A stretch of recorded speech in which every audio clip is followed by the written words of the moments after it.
"Get out of here, you piece of trash! You're not even worth the torn uniform you're wearing!" The spit flew past Carlos Mendonca's face and hit the mirror of the executive restroom, while three men in suits laughed like hyenas. No one imagined that the humiliated janitor standing there was actually the owner of it all. What happened next would change 500 lives forever. The Mendonca corporate tower rose like a spear of glass and steel in the heart of New York's financial district, 42 stories representing a $500 million empire built from scratch. At the very top, Carlos Mendonca's office occupied the entire floor, with floor-to-ceiling windows offering a full 360-degree view of the city he had conquered through 20 years of relentless work. Carlos sat in his Italian leather chair, examining the reports scattered across his mahogany desk. At 52, his impeccably trimmed gray hair and calloused hands contrasted with the $15,000 suit he wore, while his eyes carried the wisdom of someone who had once started selling bottled water at stoplights. But something was deeply troubling him that Tuesday morning. "The numbers don't add up," he muttered to himself, reviewing the spreadsheets for the fifth time. Productivity had dropped 20% in the past 3 months. Customer complaints had risen 40%. Workers on the ground floor were quitting en masse, while the executive board demanded outrageous raises. Something was rotten in the kingdom he had built. The intercom buzzed. "Mr. Mendonca, Chief Financial Officer Richard Allen is here for the 9 o'clock meeting," announced Marina, his secretary of 15 years.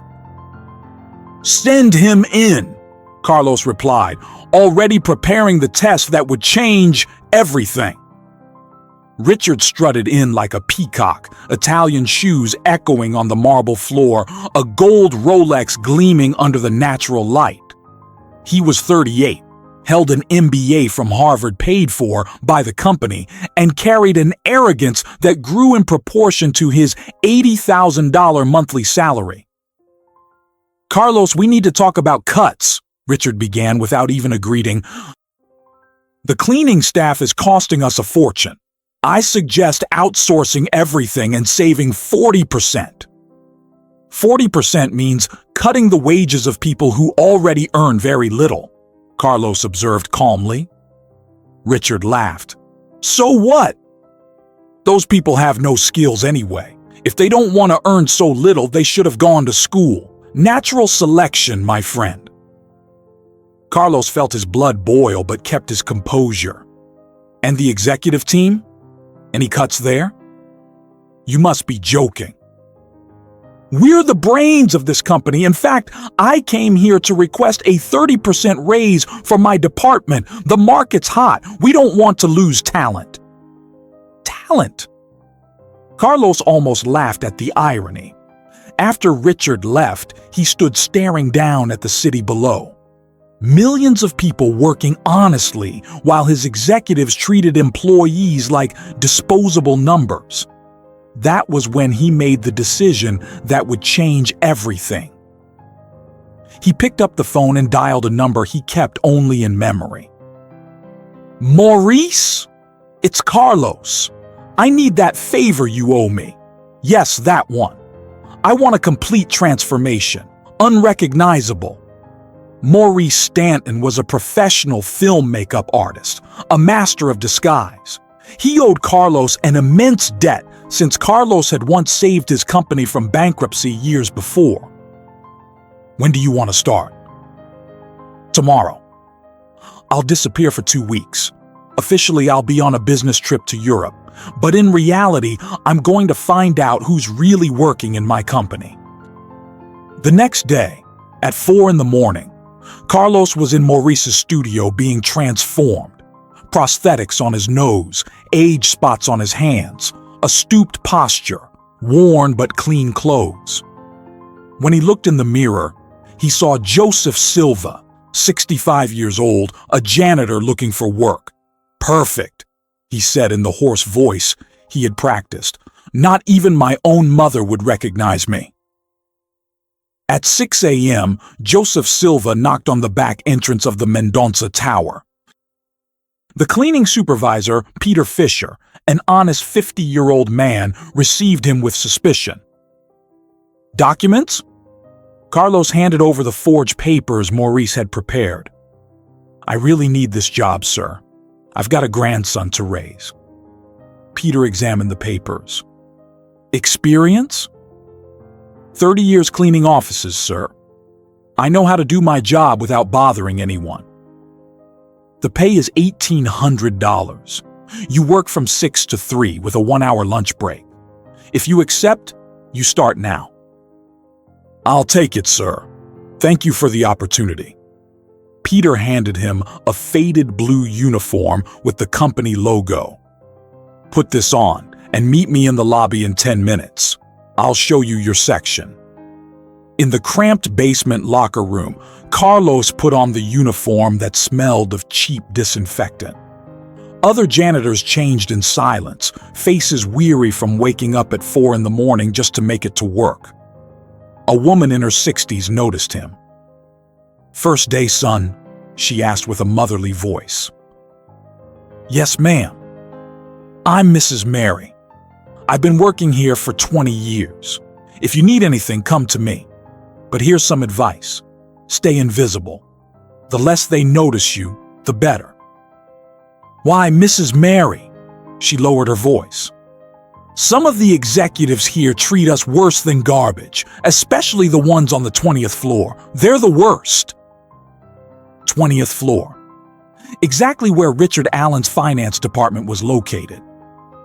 Peter Fisher guided Joseph Silva through the service corridors, the invisible pathways that the company's elite never set foot in.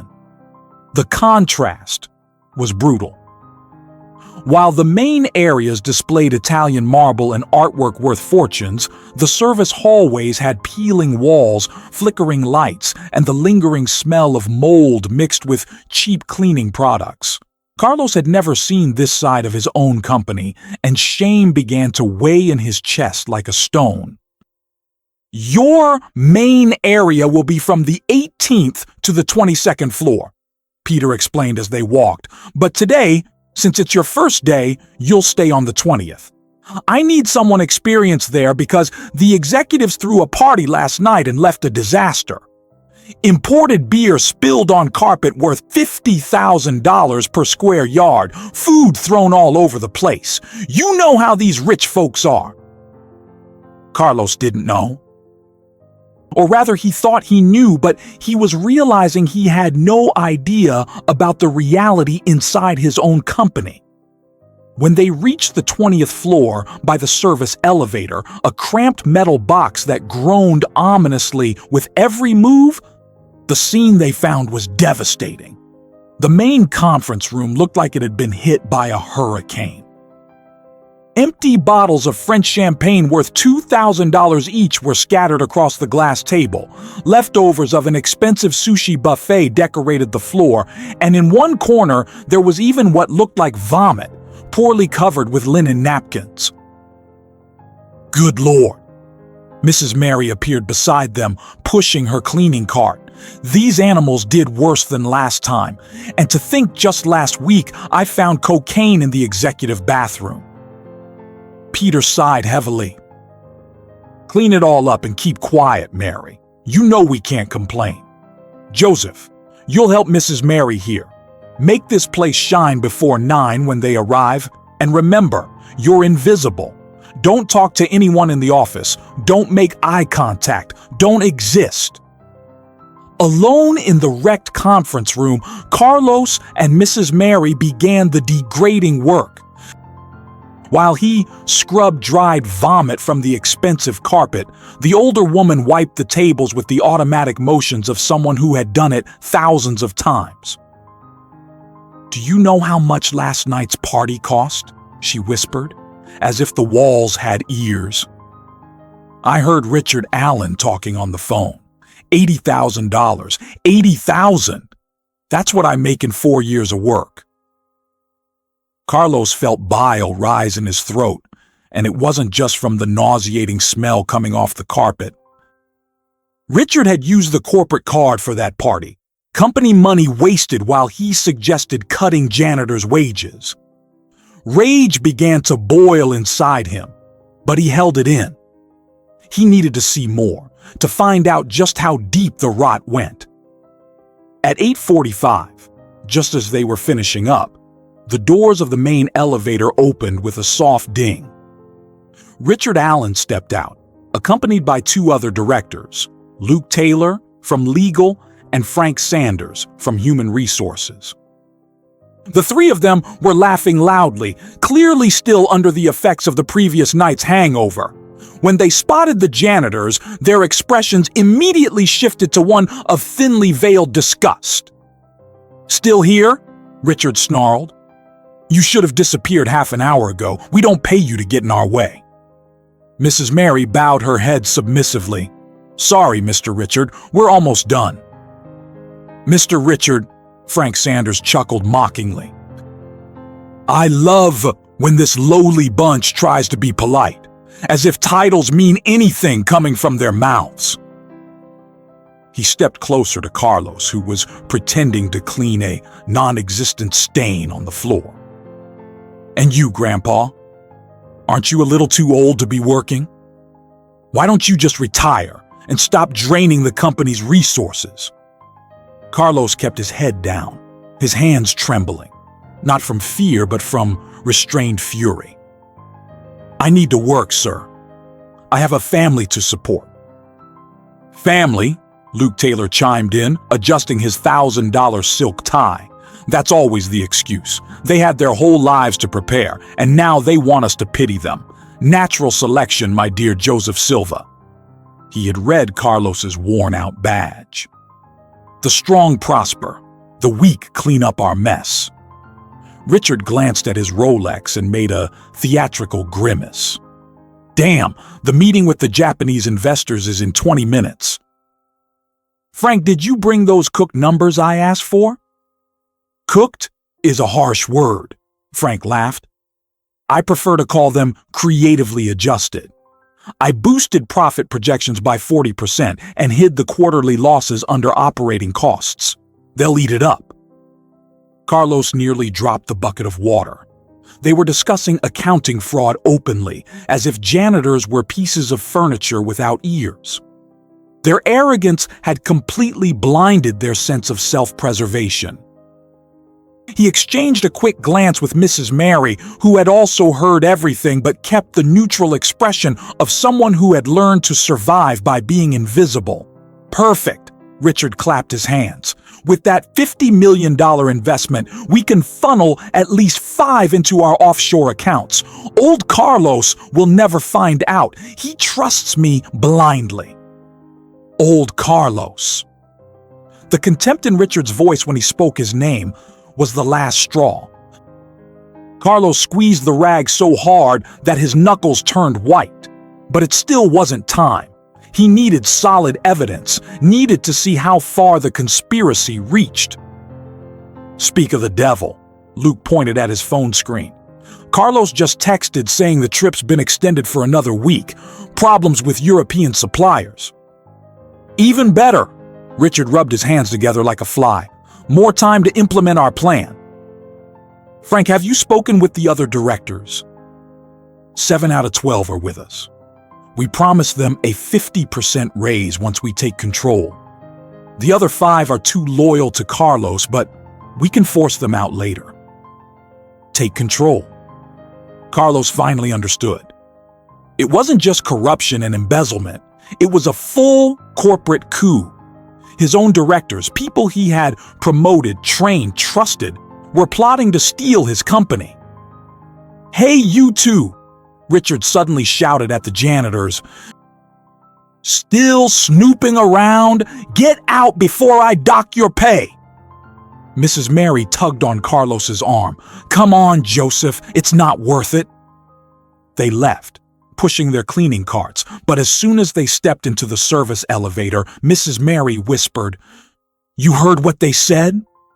"I heard every word," Carlos replied, his voice trembling with rage. "And What are you going to do? No one's going to believe two janitors against powerful executives. Carlos looked into her eyes, and for a moment, Mary saw something there that made her step back. It wasn't the look of a defeated janitor, but of someone who had made an irrevocable decision. Sometimes, Mrs. Mary, justice comes from where it's least expected. The rest of the day passed in a blur of escalating humiliations for Carlos, but each insult, each display of disdain, only strengthened his resolve. During the lunch break, while the executives savored their $200 meals at the executive restaurant on the 30th floor, the cleaning staff crowded into the basement cafeteria, a windowless place that looked more like an abandoned bunker. The chipped formica tables and broken plastic chairs stood in brutal contrast to the luxury upstairs. Carlos sat with Mrs. Mary and the other janitors, eating the cold lunchbox he had brought from home to maintain his disguise. It was there, in that forgotten cafeteria, that Carlos met the true backbone of his company. John Sanders, a 70-year-old who had worked the night shift for 25 years, told him how his grandson had been accepted into medical school but couldn't afford tuition. Sandra Oliver, a single mother of 3, explained through restrained tears how her middle child needed a medical treatment not covered by the company's basic health plan. Peter Fisher, the supervisor, revealed that he had a benign tumor but couldn't take time off for surgery because disability pay wouldn't cover his basic expenses. Each story was a punch to Carlos's gut, each account a silent accusation against the empire he had built on the backs of these invisible people. Around 3 in the afternoon, while Carlos was cleaning the executive restroom on the 21st floor, he overheard familiar voices coming from the room next door. The door was slightly ajar and he moved closer silently, pretending to scrub the door frame. Richard Allen was on a video call with someone, and his words made Carlos's blood run cold. "Yes, Mr. Yamamoto, I assure you, the numbers are solid. Old Mendonça has no idea what's going on. By the time he gets back from Europe, it'll be too late. The documents for the transfer of controlling shares are already prepared. With your $50 million investment, plus the $20 million we've already siphoned off over the past 6 months, we'll have enough capital to force a hostile dilution." The voice on the other end replied in English, and Richard laughed. Exactly. Carlos Mendonça built an empire, but he was too stupid to protect it. Trust is the weakness of old businessmen. They think loyalty still means something. Carlos pulled back, his heart pounding in his chest. 20 million already stolen. Forged documents, an international conspiracy. The betrayal was even worse than he imagined. But now he had what he needed. He had recorded everything on the old cell phone he carried in his uniform pocket. Even so, he still needed more. He had to understand the full scope of the plot before making his move. At 5 in the afternoon, as the executive's workday ended, Richard appeared in the hallway where Carlos was mopping the floor. The CFO was accompanied by a group of young executives, all in expensive suits with arrogant smiles. "Look, guys," Richard pointed at Carlos with disdain, "Grandpa Janitor is still here. Hey, Joseph Silva, isn't it time you went home to rest those old bones?" The group laughed like hyenas, and one of the younger ones, a man Carlos recognized as Tim Matthews, a recent hire with an MBA from abroad, decided to show off. "I bet $50,000 this old man can't clean the main conference room in under an hour. What do you think?" The other executives applauded the sadistic idea. "I'll take that bet," said Frank Sanders, appearing out of nowhere. "But let's make it interesting. If he pulls it off, we pay the 50 grand. If he doesn't, he cleans the entire floor for free for a month." Richard laughed cruelly. "You hear that, old man? $50,000. That's more than you make in 2 years. Do you accept the challenge? Carlos lifted his head slowly, his eyes meeting Richard's for the first time. There was something in that look that made the CFO recoil involuntarily, but the moment passed too quickly for anyone to notice. I accept, Carlos said in Joseph Silva's hoarse voice, but I want witnesses. All of you will sign a paper confirming the bet. The old man wants guarantees, Tim sneered. You think we won't pay, is that it? Fine, let's do this right. Luke, you're legal. Draft a document. Luke Taylor pulled out his tablet, and in 5 minutes he had drafted a simple but legally valid agreement. Everyone present signed digitally, including Carlos with Joseph Silva's trembling signature. You have until 6 o'clock, Richard announced, glancing at his gold Rolex. 1 hour to clean a room that usually takes 3. Good luck, old-timer. You'll need it. The main conference room was a deliberate nightmare. They had made a point of trashing everything they could in the minutes before the challenge. Coffee spilled across the $50,000 glass table, torn papers scattered like confetti, even food mashed into the Persian carpet. It was obvious sabotage, but Carlos didn't care. He knew that room better than anyone. He had personally overseen its construction 5 years earlier. He knew every detail, every secret, including the automated cleaning system he'd ordered installed but never publicized, preferring to keep the janitors employed. Mrs. Mary appeared at the doorway, out of breath. Joseph, are you crazy? It's impossible to clean this in an hour. But Carlos only smiled, a smile she had never seen before. Mrs. Mary, do you trust me? She hesitated, then nodded. For some reason I can't explain, yes, I do. Carlos stepped close and whispered something in her ear. The older woman's eyes widened. She staggered back, and Carlos steadied her. Is it true? She asked, her voice trembling. Every word. Now do exactly what I said.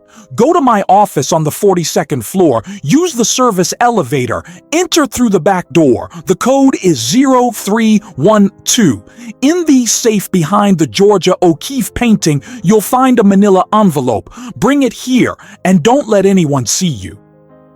While Mrs. Mary set off on her secret mission, Carlos got to work. But it wasn't the clumsy labor of an elderly janitor. His movements were precise, efficient, calculated. He knew every stain, every mess, because he knew the people who had made them. In 40 minutes, the room was spotless. The executives who had gathered to watch him fail began murmuring nervously. Richard was red with rage. Impossible! He must have cheated. No one cleans that fast. Just then, the doors of the main elevator opened with a soft ding. Marina, Carlos's secretary, stepped into the room with a puzzled expression. Richard, what's going on here? I got a message from Mr. Mendonça saying it was urgent. Richard blanched. A message? But he's in Europe. Marina frowned. Europe? No, he called me 10 minutes ago, said he was in the building and wanted all directors in the conference room immediately. Panic spread like wildfire. The executives began tripping over each other, trying to get out, but it was too late. The doors opened again, and this time 10 company security guards filed in, led by the head of security, a former NYPD captain named Robert Ashton.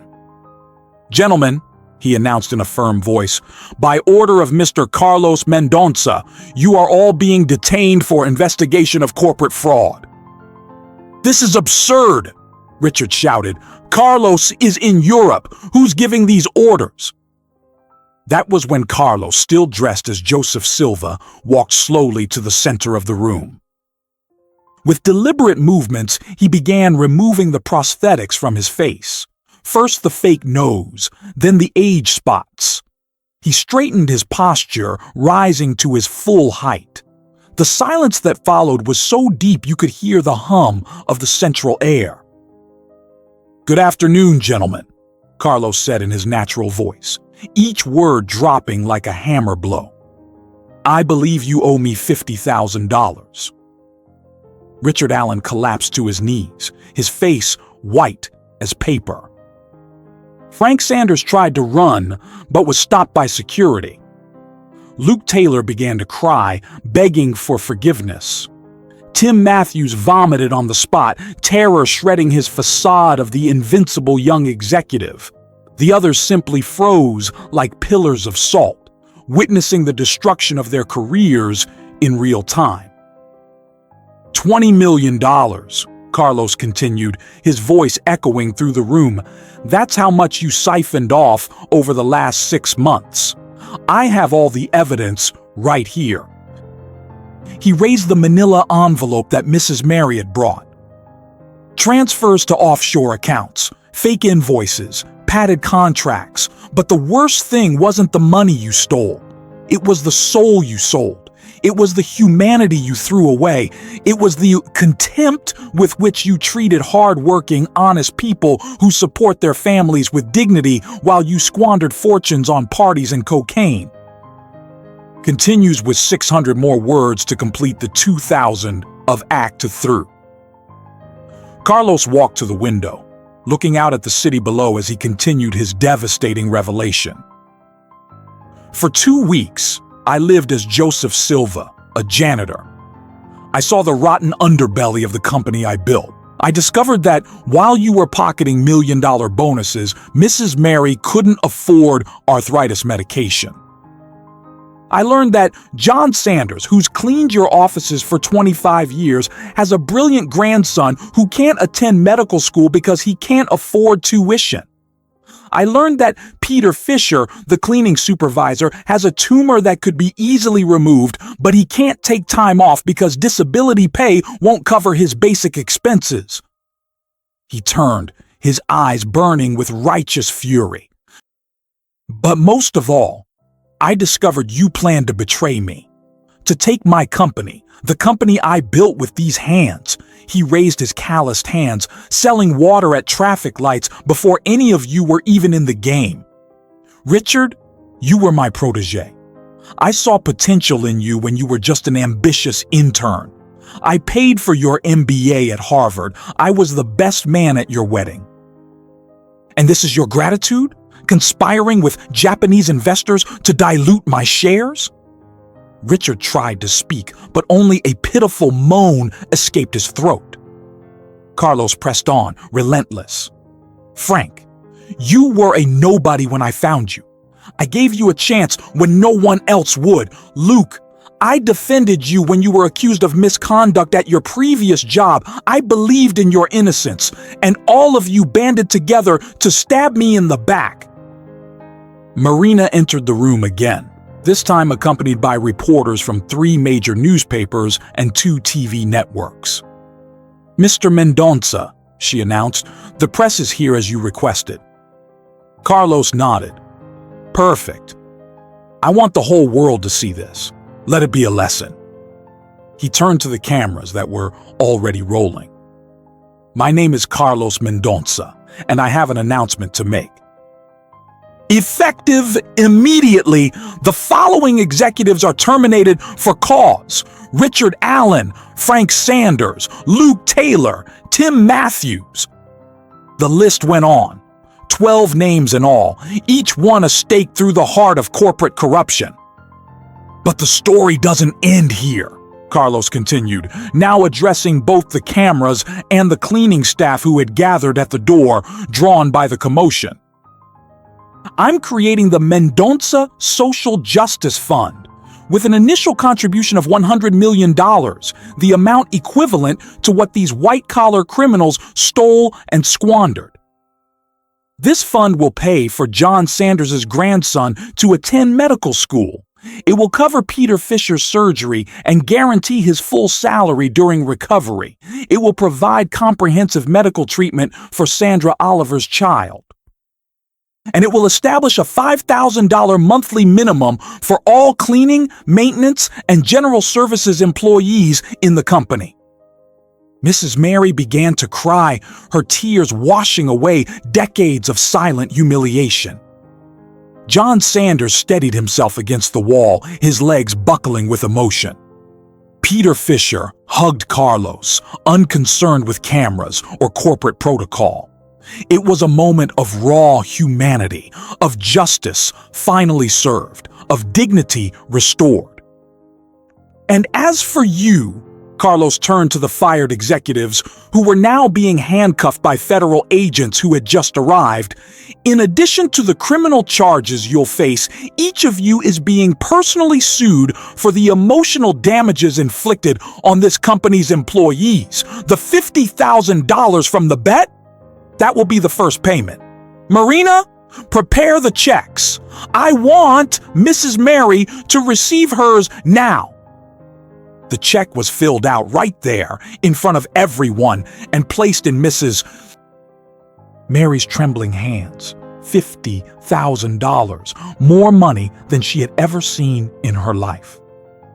Mr. Carlos, she managed between sobs, you didn't have to. But Carlos gently interrupted her. Yes, I did, Mrs. Mary. I did. I needed to remember why I started all this. I needed to rediscover that a company's true value isn't in its profits, but in its humanity. The conference room that an hour earlier had been a stage for humiliation and cruelty now witnessed a historic moment of transformation. The cameras captured every detail, every tear, every expression of shock and awe.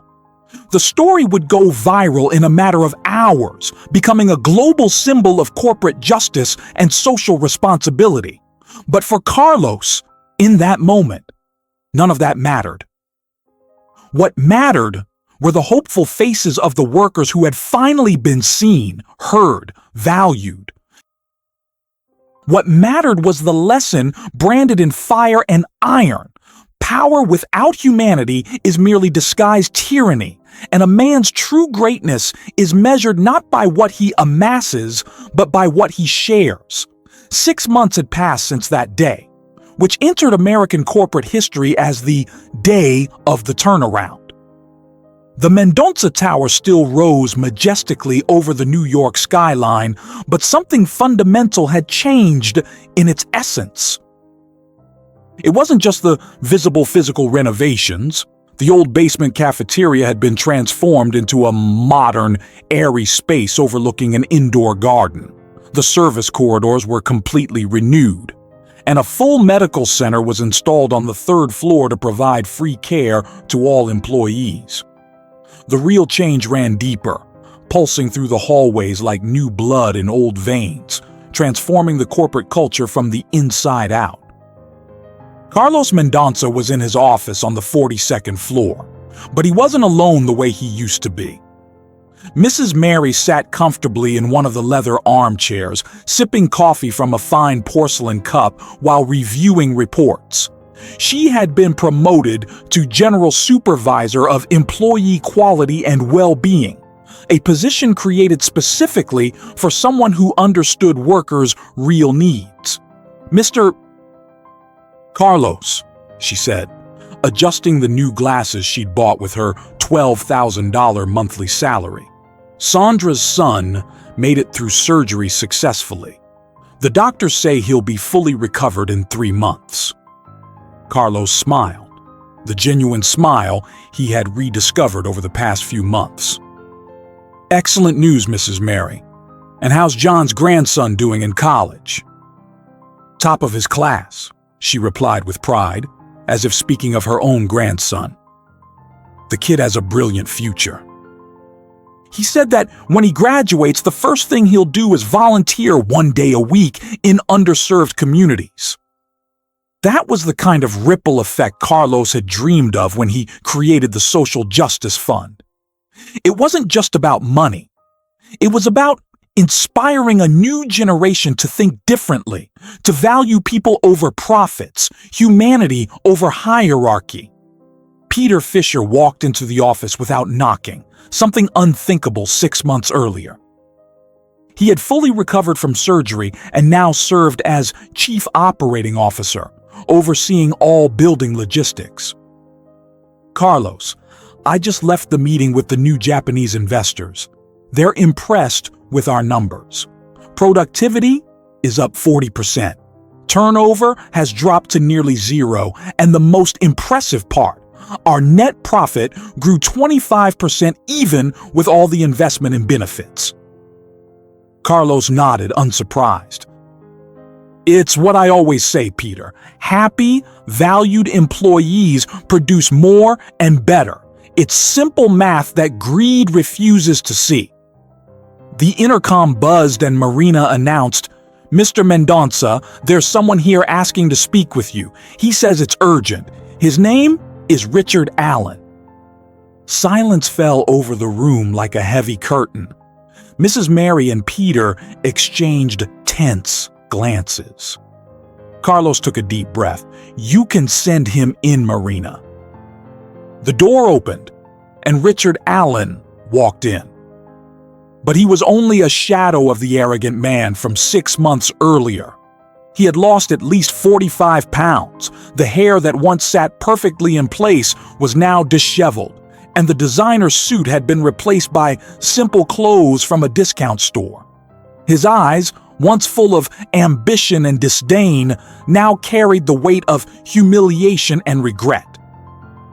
"Carlos," he began, his voice shaking, "I know I don't deserve even 5 minutes of your time, but I need to say something." Carlos motioned for him to continue. "I lost everything. The courts froze all my assets. My wife filed for divorce and took the kids. My parents won't speak to me. I'm living in a tiny studio in Queens and working as a cashier at a corner grocery to pay the bills. And you know the worst part? The store owner treats me exactly the way I used to treat the janitors. With every humiliation I suffer, I remember what I did to Mrs. Mary, to Mr. Joseph Silva, to all of them." Richard dropped to his knees, tears streaming down his face. "I didn't come to ask for a job or forgiveness because I know I deserve neither. I came only to say you were right. I came to say I understood, finally understood. Power without humanity is poison. I poisoned myself so deeply I lost my soul. I just wanted you to know at least one lesson was learned." Carlos stood and walked over to Richard, helping him to his feet. "Richard, forgiveness doesn't erase the past, but it can build a different future. You have a long road ahead, but if you truly learned the lesson, then there's still hope. Now go and use that lesson to be better." After Richard left, stumbling like a man carrying the weight of the world, Mrs. Mary murmured, "You were generous, Mr. Carlos, more than he deserved." Carlos looked out the window, watching the pulsing city below.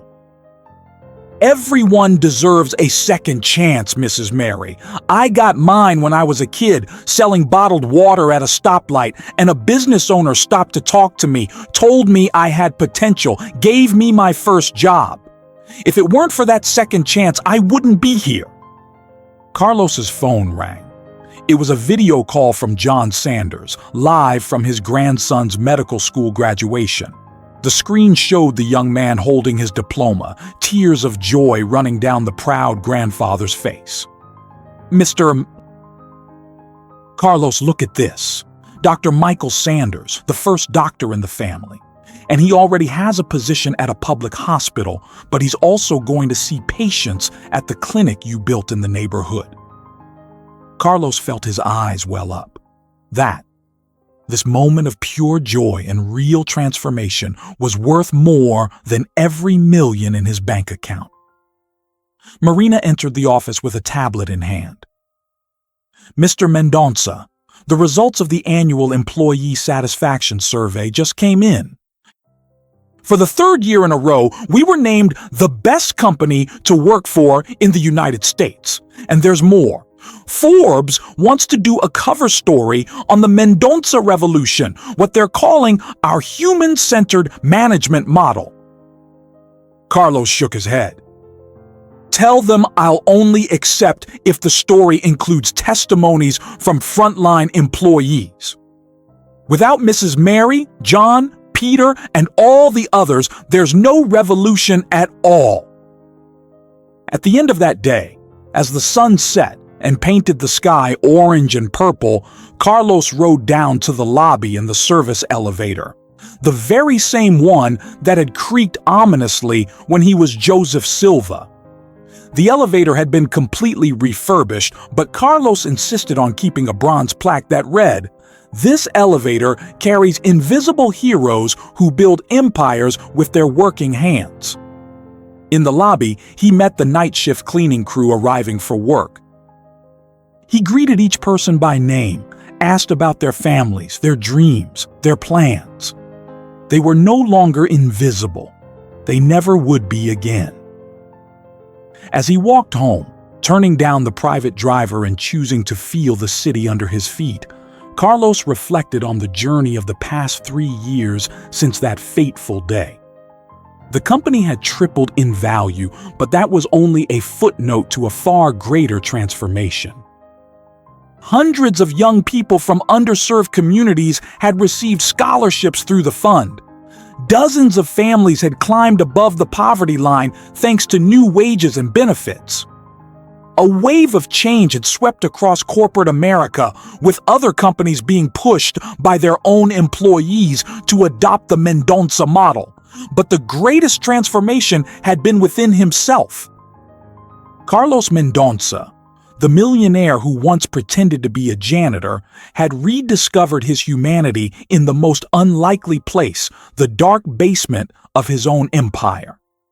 He had learned that true power isn't about how many people work for you, but how many people you help grow. That true success isn't measured in quarterly profits, but in lives transformed. That true greatness isn't about raising towers that touch the sky, but about lifting up people who were on the ground. That night, before sleeping in his luxury penthouse, Carlos did what he had done every night since that day. He took Joseph Silva's faded blue uniform, carefully preserved in a glass frame in his bedroom, and made a silent promise. Never again. Never again would he be blind to the suffering of the invisible. Never again would he allow power to corrupt his humanity. Never again would he forget that in the end, we're all just human beings trying to survive with dignity in a world that insists on dividing us between those who serve and those who are served. The revolution had begun at one company, but Carlos knew it wouldn't stop there. It was only the beginning of a change that needed to sweep not just the corporate world, but society as a whole. Because as long as there are people being treated as invisible, as long as human beings are reduced to numbers on spreadsheets, as long as workers are humiliated by those who should lead them, the fight will continue. And Carlos Mendoza, the millionaire who learned to be human again, would be on the front lines of that battle, even if it cost him every last cent, even if he had to disguise himself 1,000 times, even if he had to rebuild everything from scratch. Because some lessons are paid for with money, others with time. But the most important are paid for with transformation, and that was a debt Carlos would gladly pay for the rest of his life.